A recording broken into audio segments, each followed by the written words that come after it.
Namaskaram. Namaskaram, namaste, or namaskar is a Hindu greeting that says the light in me sees and acknowledges the light in you, or the God in me sees and acknowledges the God in you.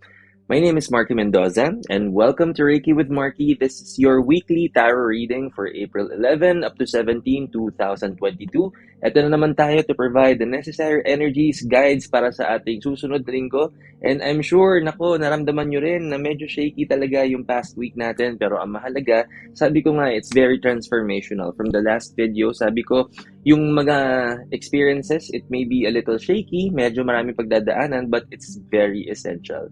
So here we are again, and this month we are going to be featuring another new tarot deck. This is one of my most favorite. This is the Book of Shadows na ating tarot deck. We're going to be using our first tarot deck. Sabi ko nga, from the last video natin, medyo buy one, take one tong ating tong tarot card na to. So we are going to be using the first one, and yung katandem niya will be on the next month. Okay, so meron na naman tayong 8 cards sa bubunutin, 7 cards representing the 7 energies of the day, and 1 extra card to give us the theme, kumbaga, or yung ating general guide for the following week.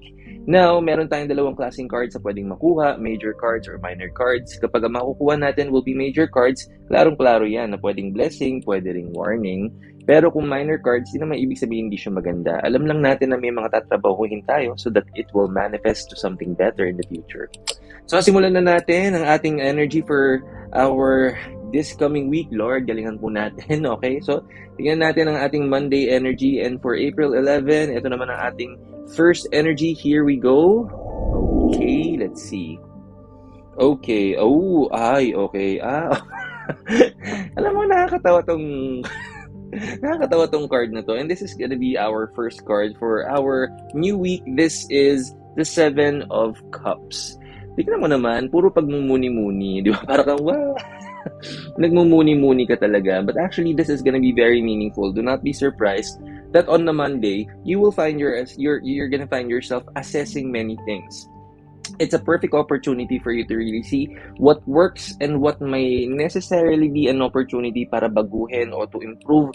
And this is also gonna give way for something more beautiful. Most especially kapag alam na natin ang mga bagay na nagwo-work sa atin, my strongest recommendation is to always keep them, of course. If it's working well, or if it's bringing blessings, of course, palaguin pa natin. Let's make it better and let's have a conscious effort to strengthen it even more.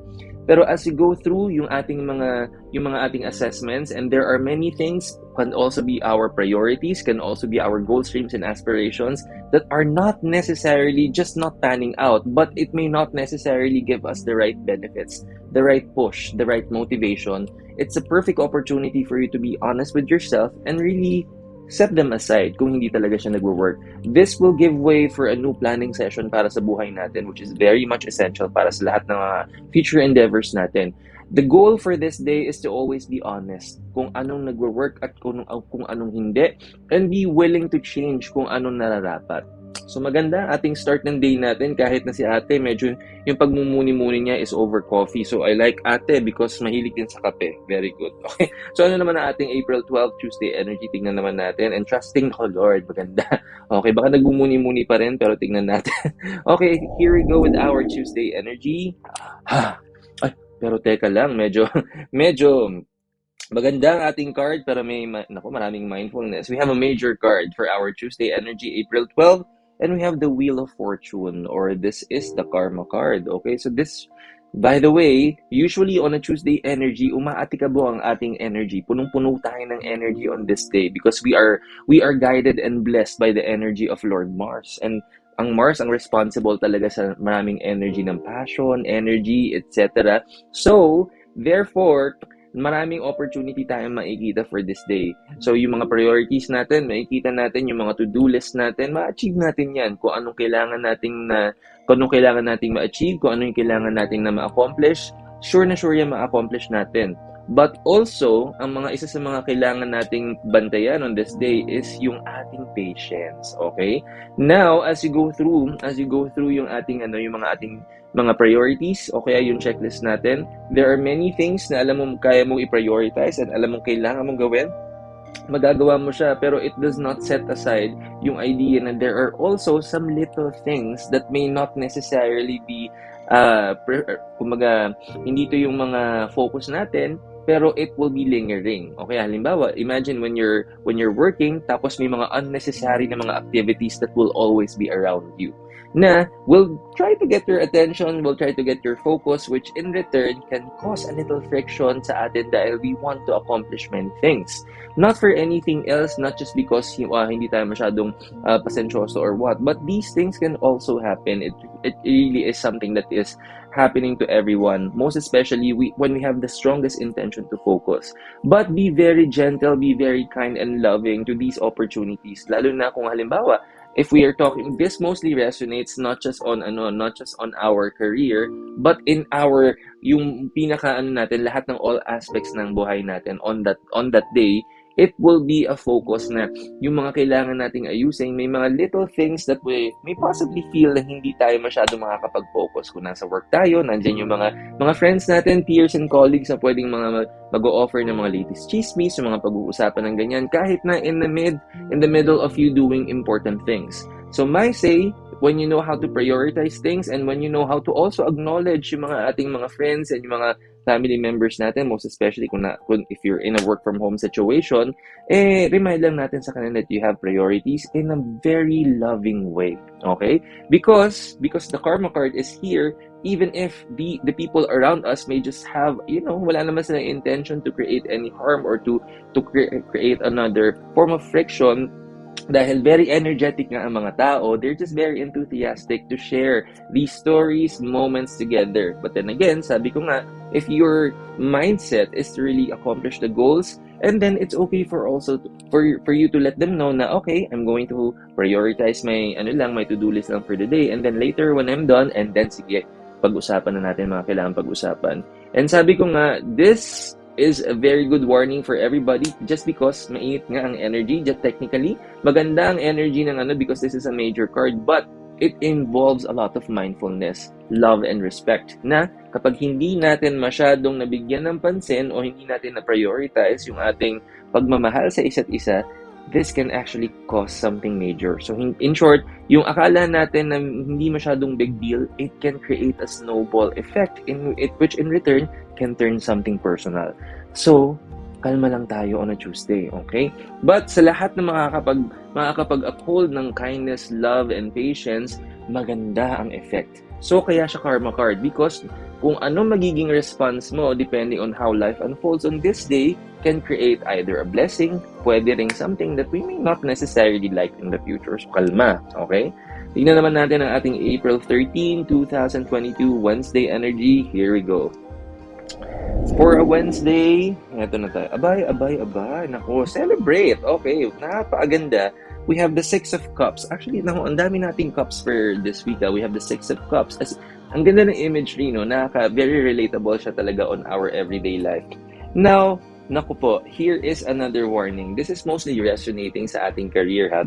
So, marami tayong priorities. Sabi ko nga, G tayo sa ating Tuesday energy. Napaka-passionate tayo on the deliverables, priorities, and hindi yan nababawasan because usually in midweek natin, nandyan din yung mga ating crunch time because since it's already half of the week, mas nasa focus tayo na kailangan i-accomplish at tapusin ang mga kailangan before the weekends. Most especially, again, this is mostly resonating our career side o yung ating either we're working or we have a business. Alam natin na pag Wednesday, kailangan natin na mas magandang focus para ma-accomplish ang kinakailangan. Now, here's the thing. Nako, ang discernment process natin, yun sa hindi nababawasan yung mga goals natin, pero yung ating motivation to really stay focused. So in short, kung ang energy nito is mostly resonating sa ating career at medyo magiging lax tayo to a certain extent because there are many things to look forward to sa personal life natin.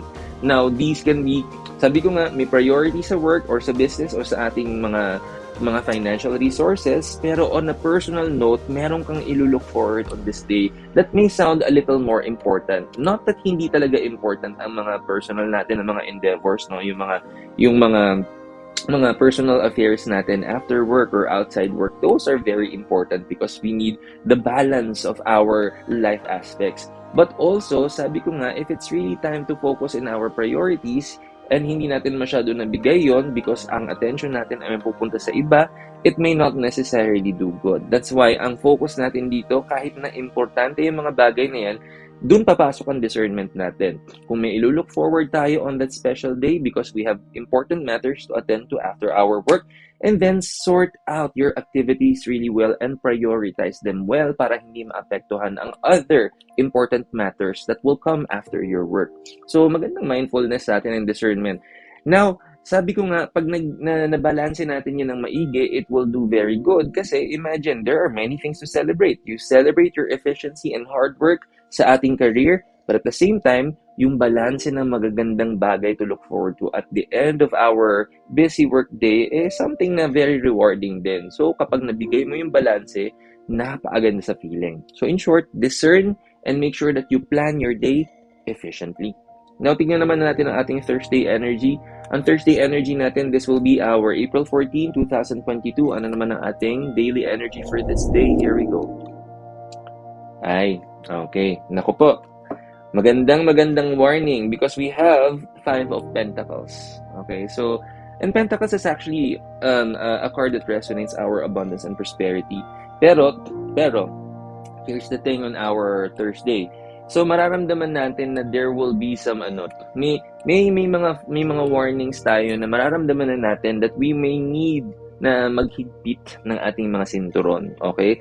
And because mapapansin mo na there are gonna be some not necessarily unexpected, pero yung talagang kailangan mo maglabas ng ating mga blessings. Yung abundance and prosperity natin ay may paggagamitan tayo, which in return, there may be some other priorities na maisasantabi natin. So the goal when on our Thursday energy, another way for us to really plan our budget on many things. Iisantabi yung mga pwedeng iisantabi and be very wise kung ano ipaprioritize natin when it comes to allotment ng ating mga budget, ng ating mga abundance and prosperity. Dahil, sabi ko nga, on this day, kapag hindi natin nabigyan ng tamang pagbabalanse ng mga priorities and yung allotment ng ating pagbabudget, pag hindi natin nabigay yung kumbaga proper discernment natin, there is gonna be a strong opportunity na magkakaroon yan ng effect sa lahat ng buong plano natin.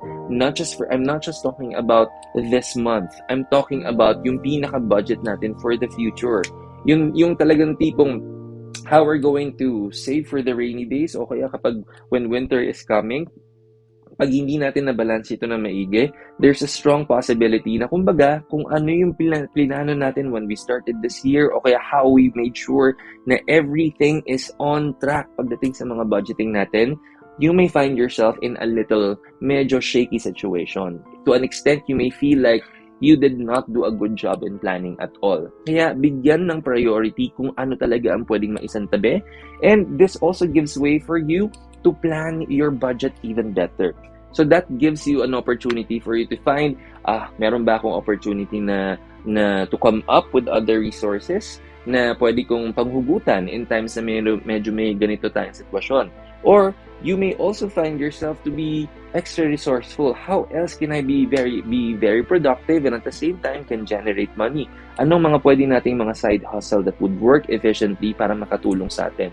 So, be on the eye on good opportunities na pwede mong gawin. Ang mahalaga when you're able to do that, kasi nga sabi ko nga, it's a strong recommendation. Pag ginawa mo yon, you will be surprised na there will be blessings that will unfold. So in short, maganda ang energy natin. Kailangan lang natin, and here's the key. The key is for you to explore and observe kung anong pwede nating magawa outside of what we already have.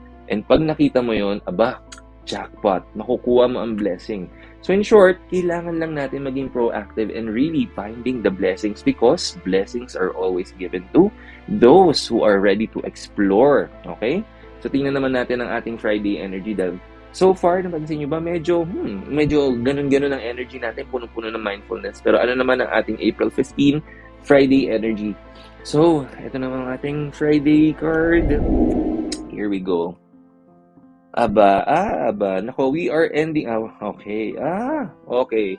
So, we have the 9 of Wands for our Friday energy. Aba, si ate mukhang chill na chill naman si ate. Mukhang gustong-gusto na mag-relax ni ate. dahil sa ating Friday energy, dahil because this is the last working day for the week natin. Now, meron lang tayong konting reminders kahit alam kong si ate mukhang ready na magpahinga, okay? So that means, alam mo, it may look like gabing-gabi na yung energy dito, but here's the warning here. You may feel a little extra sluggish kahit kailangan natin magdamihan yung energy natin and yung enthusiasm natin to focus on work. Which also reminds me, when I was still working in the corporate na world before, pagdating ng Friday, naku, kahit gustong-gusto ko talaga mag-focus ng energy ko to really deliver what I have to, pero yung parang, anong pwede kong gawing mamaya, saan ako pwedeng kumain, gigimik ba ako with my friends, that's really the feels na nakukuha ko din. Also, here, and the thing is, you'll be surprised, ang daming kailangan gawin. And that means, kapag hindi natin nabigay yung focus natin, this can be an opportunity na matambakan tayo ng ating mga deliverables. And it may not necessarily do good. Because merong medyo, kapag hindi natin nabigay yung necessary na energy and focus and concentration natin on this day, nako, we may not necessarily like it kapag medyo napansin. Because here's the thing, and the clue is, if we are working, yung kung sino man yung nasa taas natin, makikita yung hindi natin pag-focus o kaya yung feeling of sluggishness natin and less focus, kitang-kita ito, it will be evident. And we may not necessarily like kapag na-call out yung attention natin. And magkaka-domino effect yan. Imagine if we're gonna be, kumbaga may perception sa atin that we're not always our best, even if we need to be our best. Also, this is not really just limited sa if you're working sa natin. If you also have a business, sabi ko nga, mas lalo na kapag may business tayo, mas kailangan doblehin natin yung effort natin. Kasi on a Friday, mararamdaman natin parang I want to sit this out. Can I rest? Can I chill for the day? My strongest recommendation for this day, no matter how much strong ang calling para tayo kumalma at hindi masyado maging productive, kailangan nating i-turn itong energy into something that motivates us. After all, konting push na lang at weekend na. Mas magiging meaningful ang weekend natin kung talaga maibigay natin ang todong-todong kailangan natin. So, bago naman natin ituloy ang ating reading, if you're liking what you're experiencing here in our Sunday reading and gusto mo naman mabasahan kita ng sarili nating mga cards para sa mga kung ano man ang pinagdadaanan natin about our love life, yung career, and syempre yung health natin, libre lang magpa-read sa amin. Join us every Tuesday night here in our YouTube channel every 9 p.m. to 11 p.m. It's our Tuesday night habit. It's Tarot Tuesday. Samahan niyo ako and ready ako na bigyan kayo ng guidance and wisdom anytime. Okay? So, ano naman ang ating Saturday energy, and this is April 16, 2022.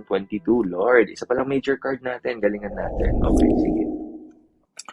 Okay, napakaganda naman ang energy natin. We have the Two of Swords on a Saturday. Look how peaceful it is. Naku, sabi ko na, kapag ginalingan natin yung Friday natin, look at how refreshing and how calming and peaceful this Saturday really feels. It really resonates a lot of peaceful na feeling and yung pinaka-zen moment. Look at how si ate, she's meditating and she is having the time of her life.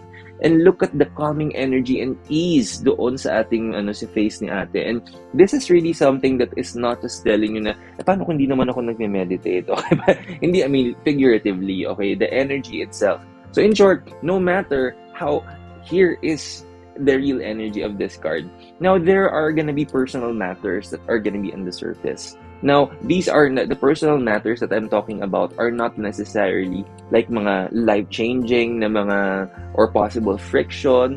These are things that kumbaga, may not necessarily sound or feel bothersome, pero they're somehow big deal. Okay? Kumbaga, kaya ayusin when you see an opportunity and these are mostly resonating sa personal life natin, it may sound like a big deal, pero alam mong kaya mong ayusin, but because yung feeling natin, no matter how chaotic it may seem, we will have the best energy para balance rin tayo on responding. Hindi tayo mag-act out because we are too emotional or we feel like we are too impulsive to react. Okay? So magkakaroon tayo ng very balanced emotions on these days na parang kahit na medyo shocking na ang mga nangyayari, you'll be surprised na medyo level-headed tayo and at the same time, our emotions will never get in the way. That means, mas makikita mo yung opportunity para i-resolve ang kailangan and to balance whatever you need to. That means, hindi to is something that can create a little friction. It will turn into peace, which is really good. Most especially, napakainit na ng panahon natin. Although magbabagyo pala yata this week. Pero sabi ko nga, no matter how chaotic or how challenging the people around us, the experiences and the situations, deep from within, there's always an opportunity to choose peace, love, and kindness. And yan ang mananalo on this day. Perfect kapag na-maintain natin yan because Saturday is governed by Lord Saturn and He's the Lord of Karma. So kapag ginalingan natin, magandang rewards. So ano naman ang ating Sunday energy, and this is April 17, 2022. Ano naman ang ating energy for this day? Alam mo, punong-puno ng mga chalice or cups ang ating linggong to. So that means maraming opportunity to celebrate many things. And this is going to be another celebration on this day. So ang daming to celebrate, no? Ang daming okay, good news are coming in many forms, okay? So when I say many forms, it can be in the form of emotions, something yung mga news na makukuha natin, may something na dapat kalungkot-lungkot, pero this is something that would turn into positive. In short, there will be many celebrations. Also, hindi lang limited yan sa emotions, material na mga success and yung mga abundance and prosperity mag-unfold. Good news in many, many forms, and don't be surprised na maraming sunod-sunod yan, not just on you, but on the people, with the people around you as well. Magugulat ka na parang bubuhos talagang napaagad ng blessings which will lead you to just celebrate. Now, celebrate while you can. And if the decision is, if you're going to step outside, syempre, we are still in a time of COVID. Be mindful lang and let's all follow our minimum health standards para lagi tayong safe with our celebrations. Now, meron lang tayong konting mindfulness here na syempre, tandaan natin, this is the Sunday natin, dapat balanse din yung ating mga decisions on when and how long we're going to celebrate dahil baka mapasobra yung celebration natin. Tandaan, meron pa tayong kinabukasan na kailangan asikasuhin. May mga priorities pa rin tayo and maganda na you celebrate, pero we have to be well rested para Gina naman tayo para sa isa na naman linggo ng ating mga blessings ay ating mabigyan ng focus, okay? So, our 8th card, tignan naman natin yung ating ang last card, yung theme for this week. Okay, here we go. Ay, nako, very good. Like literally, it's a very good energy for our abundance and prosperity. Pansinin mo, we really need discernment for this week because we have the Queen of Pentacles as the guiding na energy for this week. Ang Pentacles again is an energy of abundance. So maraming energy talaga that would shift our decision into mindfully choosing what will be best for us. And it's not necessarily just focusing on sa career natin na binibigay lagi natin yung best sa career natin.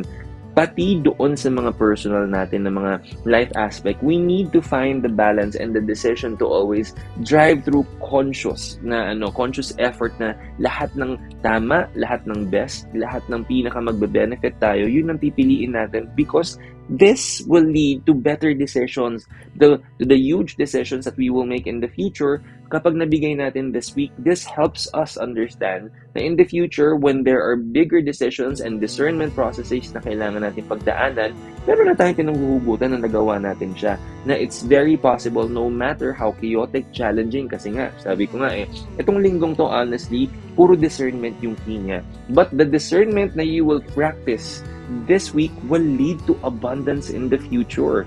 And that really is a very strong statement. So my say, piliin lang kung anong mas maganda, mas beneficial, and mas makakabuti sa'yo, and then it will always lead to great blessings in the future. That's it for our reading for this week, and I hope you do like this episode, and if you do not forget to give it a good thumbs up. Also, if you like yung mga reading sessions natin, samahan nyo kami every Tuesday, and huwag kakalimutan to like, share, and subscribe in our YouTube channel and share this to our family members. But for now, this has been Marky Mendoza na laging nagpapaalala to keep trusting the process. Namaskaram everybody, and I will see you in our Tarot Tuesdays.